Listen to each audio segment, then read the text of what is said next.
క్రీస్తునందు ప్రియులారా, ప్రభువైన యేసు క్రీస్తు అతి శ్రేష్టం నామములో ఆదివారం రొట్టె విరుచు కూడికి చేరువస్తున్న మనం మన ప్రభువైన యేసు క్రీస్తును జ్ఞాపకం చేసుకొని మన ఆరాధన మన ప్రభువైన యేసు క్రీస్తు ద్వారా తండ్రి దేవునికి అర్పిస్తూ ఉన్నాం. ఆదివారం ప్రభు యొక్క పునరుద్ధాన దినము. మన ప్రభువైన యేసు క్రీస్తు మన నిమిత్తమై సిలువలో మరణించి సమాధి చేయబడి తిరిగి లేచిన ఈ దినాన మనం ప్రభునందు విశ్వాసం ఉంచిన మనం ప్రభువును జ్ఞాపకం చేసుకోవడానికి ప్రతి ఆదివారం చేరి వస్తున్నాం. ఆదివారం ప్రభు యొక్క పునరుద్ధానం దినం. రొట్టె విరుచు కూడికలో చేరి వస్తున్న మనం మన ప్రభువును జ్ఞాపకం చేసుకోవడానికి లేఖనాలలో ఆయన గురించిన తలంపులు, ధ్యానాలు, ఆయన గురించిన పోలికలు, అవి వస్తువులు కానీ, వ్యక్తులు కానీ, సంఘటనలు కానీ, సంభవాలు కానీ, అందులో మన ప్రభువును మనం ఎరిగిన వారమై మన ప్రభువును లో ఉన్న విశేష గుణగణాలను, ముఖ్యంగా ఆయన శిలువ శ్రమలు, ఆయన మరణ పునరుద్ధానాలు మనం ధ్యానించబద్ధులమై ఉన్నాం. సహాయకరంగా 1 సమూయేలు గ్రంథము 17వ అధ్యాయం, the book of 1 Samuel chapter 17, 45వ వచనం నుంచి 52వ వచనం వరకు చదువుకుందాం. 1 సమూయేలు 17వ అధ్యాయము 45 నుంచి 52 వరకు. దావీదు, నీవు కత్తియు ఈటయు బల్లెమును తెరించుకొని నా మీదికి వచ్చున్నావు. అయితే నీవు తిరస్కరించిన ఇశ్రాయేలీయుల సైన్యములకు అధిపతియగు యెహోవా పేరట నేను నీ మీదికి వచ్చున్నాను. ఈ దినమున యెహోవా నిన్ను నా చేతికి అప్పగించును. నేను నిన్ను చంపి నీ తల తెగవేతును. ఇశ్రాయేలీయులలో దేవుడున్నాడని లోక నివాసులందరూ తెలుసుకున్నట్లు నేను ఈ దినమున ఫిలిష్తీయుల యొక్క కళేబరములను ఆకాశ పక్షులకును భూమృగములకును ఇత్తును. అప్పుడు యెహోవా కత్తి చేతను ఈట చేతను రక్షించువాడు కాడని ఈ దండు వారందరూ తెలుసుకుందరు. యుద్ధము యెహోవాదే, ఆయన మిమ్మును మా చేతికి అప్పగించునని చెప్పెను. ఆ ఫిలిష్తీయుడు లేచి దావీదును కలియుటకై అతనికి ఎదురుపోగా దావీదు వానిని ఎదుర్కొనుటకు సైన్యము తట్టు త్వరగా పరిగెత్తిపోయి తన సంచిలో చేయి వేసి అందులో నుండి రాయి ఒకటి తీసి వడిసెలలో విసరి ఆ ఫిలిష్తీయుని నుదుట కొట్టెను. ఆ రాయి వాని నుదురు చొచ్చినందున వాడు నేలను బోర్ల పడెను. దావీదు ఫిలిష్తీయుని కంటే బలాఢ్యుడై ఖడ్గము లేక ఏ వడిసెలతోనూ రాతితోనూ ఆ ఫిలిష్తీయుని కొట్టి చంపెను. వాడు బోర్ల పడగా దావీదు పరిగెత్తిపోయి ఫిలిష్తీయుని మీద నిలుచుండి వాని కత్తి వరదూసి దానితో వాని చంపి వాని తలను తెగవేసెను.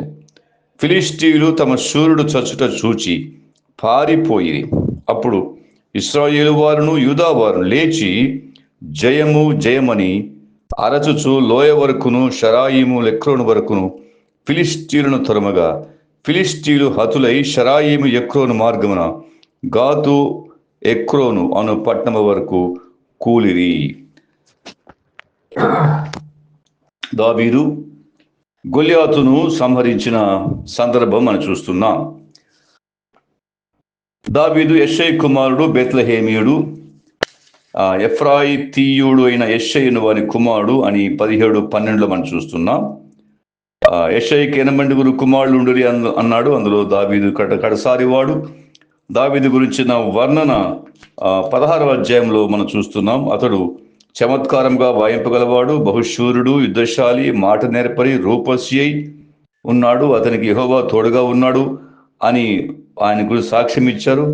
దావీదు అయితే అతని ఎర్రనివాడు, చక్కని నేత్రము గలవాడు, చూసుటకు సుందరమైన వాడు ఉండెను అని అన్నాడు. అక్కడ నేను కోరుకున్నవాడు ఇతడే అని సమూయేలు చెప్పాడు.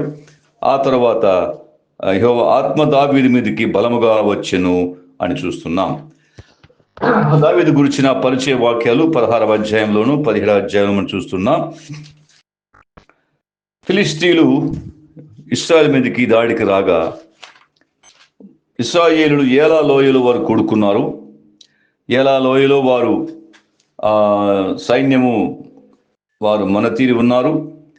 ఫిలిష్తీయులకు అందులో గొల్యాతు అనేవాడు ఉన్నాడు. వాడు 40 దినములు వారిని బెదిరిస్తూ వచ్చాడు. వారు భయకంపితులయ్యారు. ఏలా లోయలో ఉన్న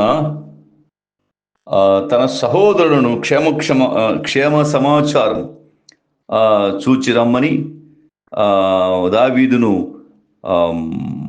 తండ్రి అయిన యెషై పంపాడు.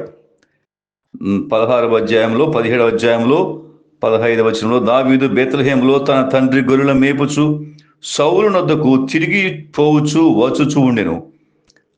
ఆ ఫిలిష్తీయుడు ఉదయం అనగా గొల్యాతు ఉదయమునను సాయంత్రమునను బయలుదేరుచు 40 దినములు తన్ను తాను అగ్గుపరుచుకొనుచు వచ్చెను అన్నాడు. 17వ వచనంలో 17లో యెషై తన కుమారుడైన దావీదుని పిలిచి, నీ సహోదరుల కొరకు వేయించిన ఈ గోధుమలలో ఒక తూమెడను ఈ 10 రొట్టెలను తీసుకుని దండులో ఉన్న నీ సహోదరుల దగ్గరకు త్వరగా పొమ్ము. మరియు ఈ 10 జున్నుగడ్డలు తీసుకుని పోయి వారి సహస్రాధిపతికిమ్ము. నీ సహోదరులు క్షేమముగా ఉన్నారో లేదో సంగతి తెలుసుకుని వారి యొద్ద నుండి ఆనవాలొకటి తీసుకుని రమ్మని చెప్పి పంపివేశాను. సౌలును వారును ఇశ్రాయేలులందరూ ఏలా లోయలో ఫిలిష్తీయులతో యుద్ధము చేయుచుండగా దావీదు ఉదయమున లేచి ఒక కాపరికి గొర్రెను అప్పగించి ఆ వస్తువులను తీసుకుని యెషై తనకిచ్చిన ఆజ్ఞ చొప్పున ప్రయాణమై పోయెను అని చూస్తున్నాం. ఆ తర్వాత వారు అయితే అతడు కందకమునకు వచ్చినప్పటికీ వారును వీరును పంక్తులుగా తీరి జయము జయమని అరుచు యుద్ధమునకు సాగుచుండిరి అని మనం చూస్తున్నాం. ఫిలిష్తీయులు ఇశ్రాయేలు ఇద్దరు కలిసి పంక్తులు తీరి వారు జయము జయమని అరుస్తూ ఉన్నారు. అయితే దావీదు వెళ్ళినాటికి అక్కడ గొల్యాతును చూస్తున్నాము. గొల్యాతు 24వ వచనంలో గొల్యాతుని శూరుడు చూస్తున్నారు. ఇశ్రాయేలందరూ ఆ మనిషిని చూసి మిక్కిలి భయపడి వాని ఎదుటి నుంచి పారిపోయారన్నాడు. గొల్యాతు ఎదుట నుంచి పారిపోయారు, వారు మిక్కిలి భయపడిన వారుగా మనం చూస్తున్నాం. అలాగే 17వ అధ్యాయంలోనే 11వ వచనంలో సౌలును ఇశ్రాయేలును ఆ ఫిలిష్తీయుని మాటలు విన్నప్పుడు బహుభీతులైరి అని గొల్యాతును చూచి వారు బహుభీతులయ్యారు. మాటలు విని బహుభీతులయ్యారు, బహుగా భయపడ్డారు, మిక్కిలి భయపడ్డారు అని ఇక్కడ చూస్తున్నాం. ఈ సందర్భంలో దావీదు ఏలా లోయకు వచ్చాడు, ఆ జరుగుతున్న విషయాన్నంతా గమనిస్తున్నాడు. యెషై పంపాడు దావీదును, నీ సహోదరులు క్షేమముగా ఉన్నారో లేదో కనుగొని రమ్మన్నాడు. వారికి తగిన ఆహార పదార్థాలు ఇచ్చి వారికి వారి కొరకు దావీదు ద్వారా పంపించాడు. దావీదు కేవలము క్షేమ సమాచారం తెలుసుకోవడానికి మాత్రమే పంపించబడ్డాడు యెషై చేత. కానీ ఆశ్చర్యరీతిగా దావీదును దేవుడు ఇశ్రాయేలు జనాంగానికి విజయాన్ని తెచ్చే విధంగా వాడుకున్నాడు. దావీదు ఉద్దేశం యుద్ధానికి పోవడం కాదు, లేక గొల్యాతును ఎదుర్కోవడం కాదు, లేక తన సహోదరులతో కలిసి యుద్ధము చేయడం కాదు. దావీదు యొక్క ఆ ప్రయాణం యొక్క ఉద్దేశం కేవలము తన సహోదరుల యొక్క సమాచారాలు తెలుసుకోవడానికి మాత్రం దావీదు వచ్చాడు. కానీ అద్భుతమైన రీతిగా, అనుకోని రీతిగా, దావీదు కూడా ఊహించని రీతిగా దావీదు గొల్యాతును హతమార్చిన సంఘటన మనం చూస్తున్నాం. దావీదు మన ప్రభువైన యేసుక్రీస్తుకు పోలికగా ఉన్నాడు. ఎలాగైతే యెషై బేత్లెహేములో నుంచి దావీదును ఏలా లోయలోకి పంపించాడు, అలాగే పరలోకపు తండ్రి అయిన దేవుడు తన కుమారుడైన యేసుక్రీస్తును ఈ లోకమునకు పంపాడు. దేవుడు లోకం ఎంతో ప్రేమించి అన్నాడు మనం చూస్తున్నాం. తన కుమారుని అనుగ్రహించాలని చూస్తున్నాం. లోకములకు, మన పాపములకు ప్రాయశ్చిత్తమైనకు తన కుమారుని లోకములకు పంపని చూస్తున్నాం. పాపులను రక్షించుటకు క్రీస్తు యేసు ఈ లోకంలోనికి వచ్చెను అని మనం చూస్తున్నాం. లోకమనే లోయలోనికి, ఏలా లోయలోనికి తండ్రి అయిన దేవుడు తన కుమారుని యేసుక్రీస్తును పంపాడు. అవును, ఏలా లోయ లోకానికి సాదృశ్యంగా ఉంది. ఏలా లోయలో గలిబిలి, గందరగోళం, యుద్ధము, భయభీతులతో ఉన్నారు ఇశ్రాయేలు జనాంగం అంతా. అక్కడ భయము రాజ్యమేలుతోంది. వారు భయభీతులైరి, మిక్కిలి భయపడరి. భయముతో నిండుకున్న ఇశ్రాయేలుకు యెషై దావీదును వారి క్షేమ సమాచారం కోసం మాత్రమే పంపాడు. కానీ ఆ దావీదే వారి భయాన్ని పోగొట్టి వారికి ఇశ్రాయేలు జనాంగానికి జయమును అనుగ్రహించిన విజయశాలి మన ప్రభువైన యేసుక్రీస్తు. దావీదు కంటే గొప్పవాడు, దావీదు కంటే ఘనుడు, దావీదు కంటే బలవంతుడు, దావీదు కంటే బలాఢ్యుడు. ఆయనను ఈ లోకానికి తండ్రి ఇశ్రాయేలీయుల క్షేమ సమాచారం కోసంగా పంపాడు. అంత మాత్రమే కాదు, లోక పాపమును మోసుకుని పోవు దేవుని గొర్రెపిల్లగా పంపాడు. లోకానికి క్షేమము కలిగించే విధంగా లోకానికి సునాద సంవత్సరము అనగా సంతోషాన్నిచ్చే సంవత్సరము ఆయన వచ్చిన మొదలుకొని ఇప్పటి వరకు లోకంలో సునాద సంవత్సరం, ఇయర్ ఆఫ్ జూబిలియేషన్ అంటారు, జూబిలీ, సునాద సంవత్సరం. ఇదంతా క్రీస్తు శకము సునాద సంవత్సరం అనగా యేసు క్రీస్తు మానవ జాతి పాపాల కొరకై ప్రాయశ్చిత్తార్థమైన బలిగా అర్పించబడ్డాడు. రక్షించబడిన వారికి సునాదం ఉంది, సంతోషం ఉంది. సువార్తను అంగీకరించిన వారి జీవితాల్లో సంతోషం, సునాదం వస్తుంది.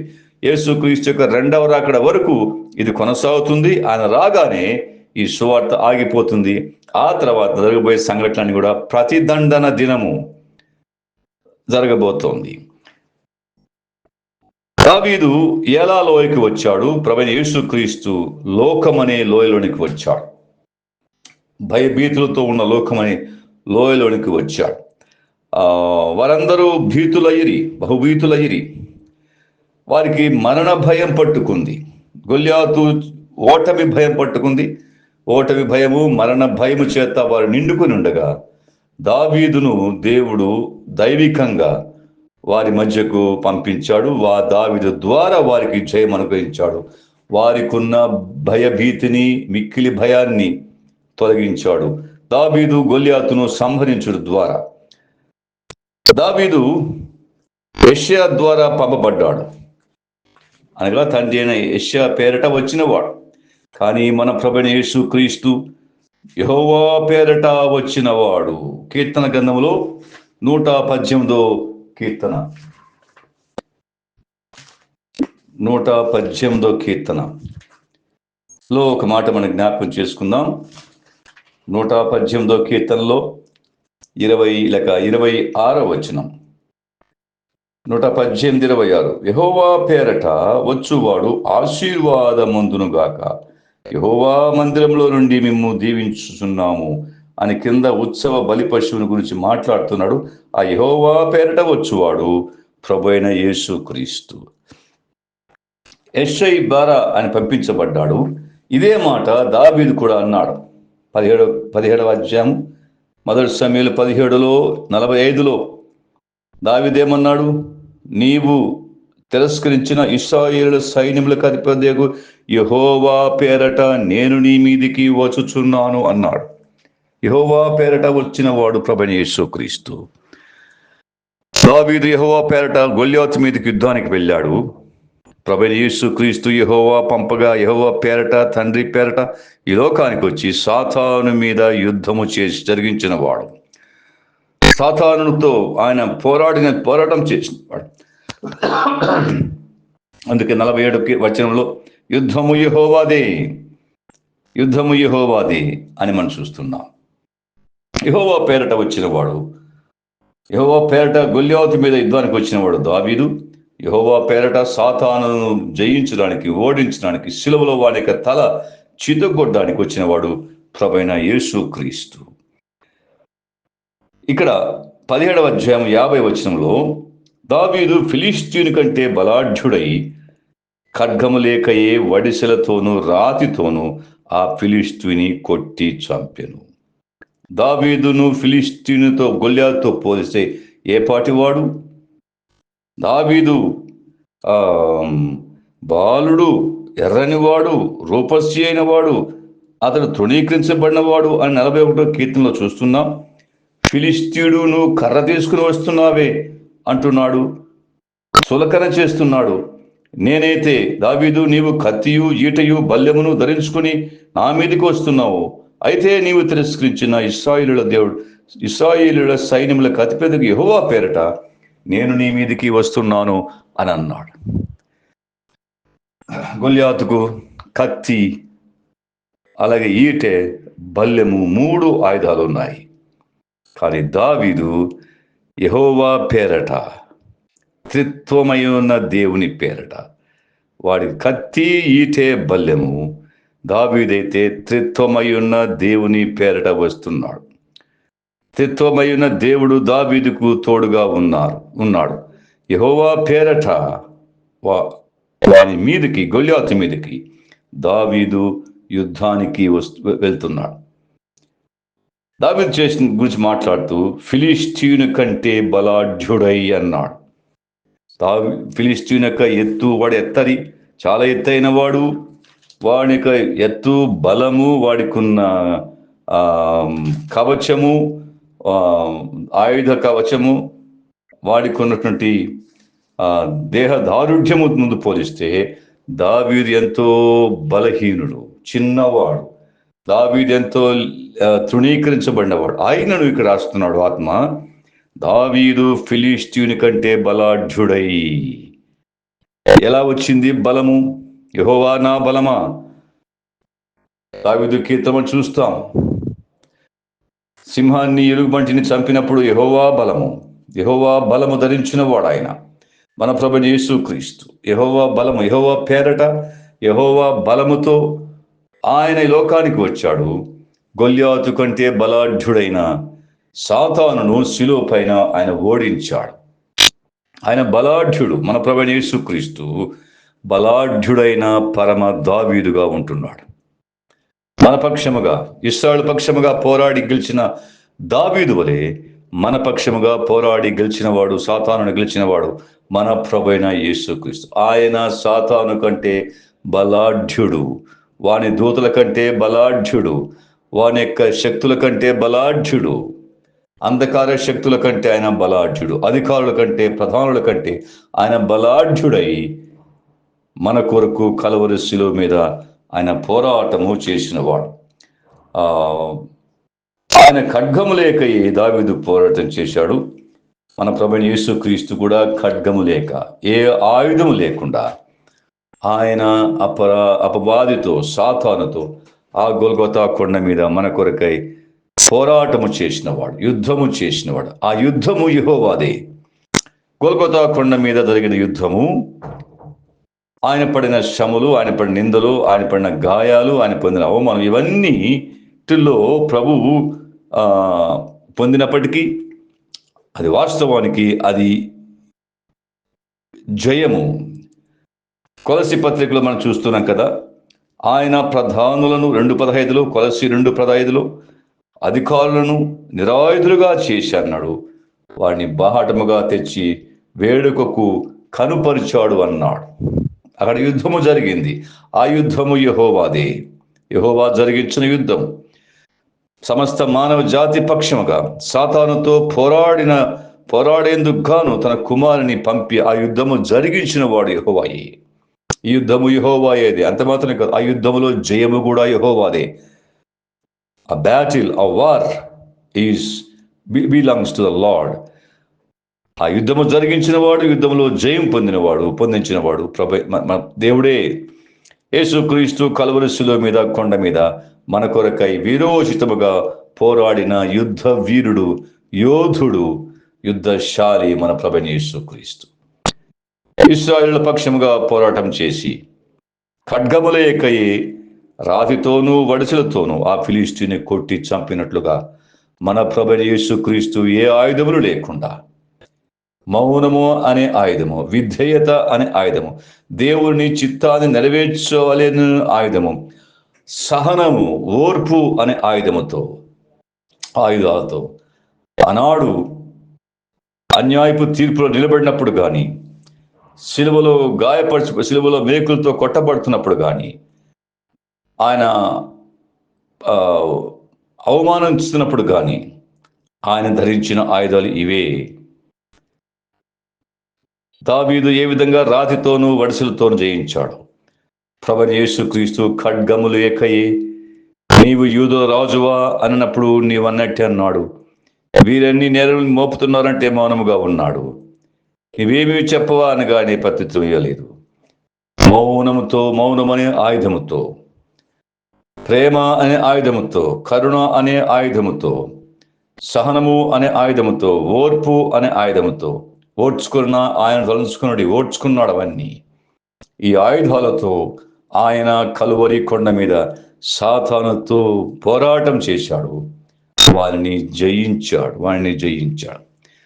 దావీదు లోయలో గొల్యాతును చంపగా ప్రభువైన యేసుక్రీస్తు గొల్గొతా కొండ మీద, అనగా ఎన్ ఎలివేటెడ్, లోయ అనేది లోతుగా ఉండే ప్రదేశం, కొండ అనేది, గొల్గొతా కొండ అనేది ఎత్తైన ప్రదేశం, అనగా ఆయన ఎలివేటెడ్ ప్లేస్, లోకమంతటికి కనబడే విధంగా, లోకమంతటికి అది చెందే విధంగా ఆ గొల్గొతా కొండ మీద ప్రభువైన యేసుక్రీస్తు ఆనాడు సాతానును, వాని యొక్క అధిపతులను, అధికారులను, ప్రధానులను ఓడించిన సందర్భాన్ని మనం చూస్తున్నాం. అవును, మన ప్రభువైన యేసుక్రీస్తు బలాఢ్యుడైన పరమ దావీదుగా ఉన్నాడు. అంతేకాదు, దావీదు వాడు గొల్యాతు బోర్లపడగా దావీదు పరిగెత్తిపోయి ఫిలిష్తీయుని మీద నిలుచుండి వాని కత్తి వరదూసి దానితో వాని చంపి వాని తలను తెగవేశను. దానితో వాణ్ణి చంపాడు.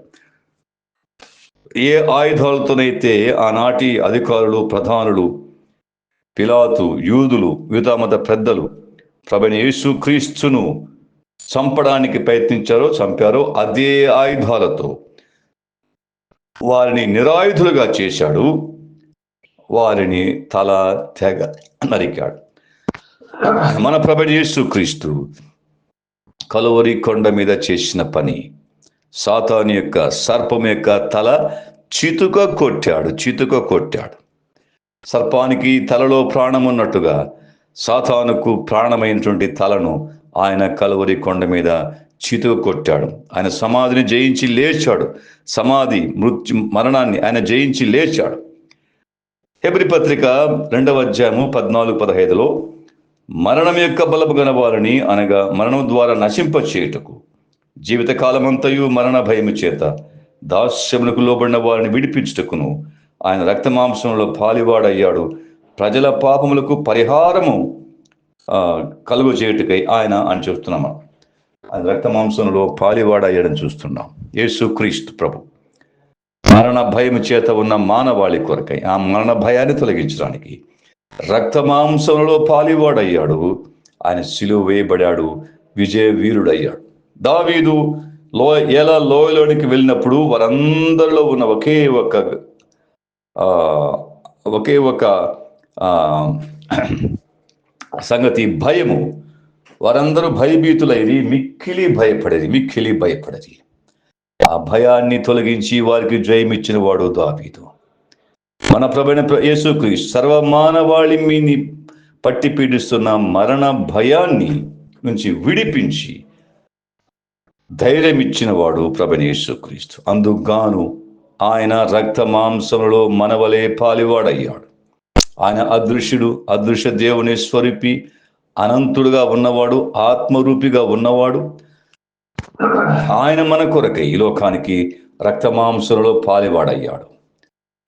ఆయన మనందరి కొరకై, ప్రతి మనిషిని కొరకి మరణము అనుభవించాడు.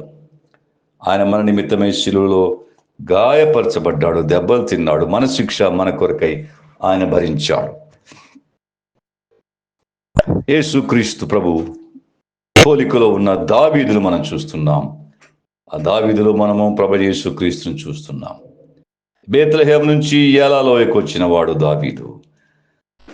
పరలోకం నుంచి లోయ వంటి లోకానికి వచ్చిన వాడు ప్రభువైన యేసుక్రీస్తు. బేత్లెహేములో పుట్టాడు. బేత్లెహేం నుంచి ఏలాకు వెళ్ళాడు దావీదు. ప్రభువైన యేసుక్రీస్తు పరలోకం నుంచి బేత్లెహేములో ఆయన జన్మించాడు, రక్తమాంసంలో పాలివాడయ్యాడు. అలాగే దావీదు ఆయన యుద్ధము చేస్తామని ఉద్దేశంతో రాలేదు, కానీ యెషై చిత్తం అది కాదు, దావీదు యొక్క ఉద్దేశం అది కాదు. కానీ ప్రభువైన యేసుక్రీస్తు తండ్రి యొక్క చిత్తము, తండ్రి నీ చిత్తమైతే ఈ గిన్నె తొలగించమన్నాడు. తండ్రి ఈ లోకానికి లోయ వంటి లోకానికి తన కుమారుని పంపించడంలో ఒక చిత్తము కలిగి, ఒక ప్రత్యేక ఉద్దేశం కలిగి పంపించాడు. It was a purpose. He had a purpose. అనగా దేవుడు ఒక ఉద్దేశంతో ఈ లోకానికి ప్రభువైన యేసుక్రీస్తును పంపాడు. యేసుక్రీస్తు ప్రభువు కూడా ఆ ఉద్దేశాన్ని, ఆ చిత్తాన్ని నెరవేర్చడానికి, ఆ ఉద్దేశం ఎరిగి, తండ్రి చిత్తం ఎరిగి ఈ లోకంలో మన కొరకై శిలువలో సాతానుతోనూ వాని యొక్క శక్తులతోనూ పోరాటం చేసి ఆయన విజయం పొందిన వాడుగా మనం చూస్తున్నాం. దావీదు అక్కడ పోరాటం చేశాడు, ఖడ్గము లేక పోరాటం చేశాడు, వాని తల తెగ నరికాడు. ప్రభువైన యేసుక్రీస్తు కూడా సాతాను యొక్క తలను, సర్పం యొక్క తలను ఆది కాండములో చెప్పినట్లుగా, ప్రభు దేవుడు చెప్పినట్లుగా తల చితువ కొట్టాడినట్టుగా చూస్తున్నాం. గొల్గొతా కొండ ఆ తర్వాత పునరుద్ధానము సాతాను యొక్క తలను చితువ కొట్టిన ప్రభువును మనకు జ్ఞాపకం చేస్తుంది. మన పక్షముగా పోరాటం చేసిన మన ప్రభువును జ్ఞాపకం చేసుకుంటున్నాం.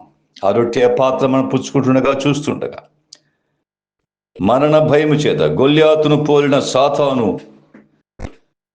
మరణ భయాన్ని మనం కలిగిస్తుండగా, ఆ మరణ భయము చేత మనం సాతానుకు దాసులమై ఉండగా, దాస్యములకు లోనే ఉండగా, జీవితకాలం అంతాలోనే ఉండగా మన పక్షముగా బలాఢ్యుడైన దావీదు వచ్చినట్లుగా మన ప్రభువైన యేసుక్రీస్తు ఫిలిష్తీయుని కంటే బలాఢ్యుడై, సాతాను కంటే బలాఢ్యుడైన వాడు ఈ లోకానికి వచ్చి మన నిమిత్తమై శిలువలో ఆయన మరణం పొందాడు, సమాధి ఓదించి మృత్యుంజయుడయ్యాడు.